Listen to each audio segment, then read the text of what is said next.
कोवाड येथील भारतीय स्टेट बँकेचे एटीएम काही दिवसांपूर्वी चोरट्यांनी गॅस कटरने कापले होते। त्यातील 18,77,300 इतकी रोख रक्कम घेऊन चोरट्यांनी चारचाकी वाहनातून पलायन केले होते।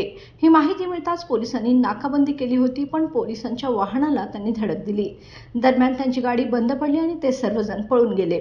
या गुन्ह्याचा तपास जिल्हा पोलीस प्रमुख आणि स्थानिक गुन्हे अन्वेषण शाखेचे पोलीस निरीक्षक रवींद्र कळमकर व त्यांच्या सहकाऱ्यांना करण्याचे सांगितले।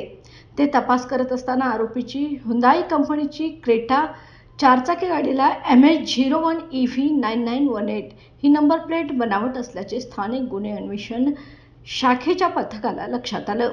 मूळ क्रमांक राजस्थानमधील होता। पोलिसांच्या पथकाने राजस्थान येथे जाऊन गाडी मालकाची भेट घेतली। गाडी मालकाने आपला मित्र तस्लीम खान यांनी ही गाडी कामानिमित्त घेऊन गेल्याचे सांगितले।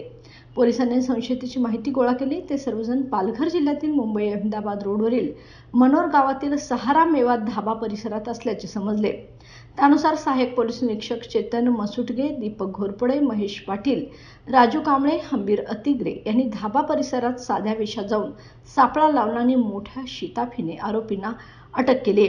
पुढील तपासासाठी आरोपींना चंदगड पोलिसांच्या ताब्यात देण्यात आले।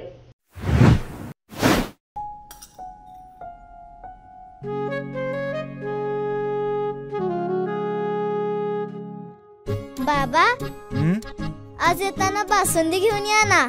अगं, कालच आपण आईचा वाढदिवस होता म्हणून आणली होती ना। ऐकलं? गोकुळची बासुंदी पुन्हा खावीशी वाटतेय। खरं सांगू, मलाही खावीशी वाटतेय। पुन्हा पुन्हा खावीशी वाटणारी गोकुळ बासुंदी।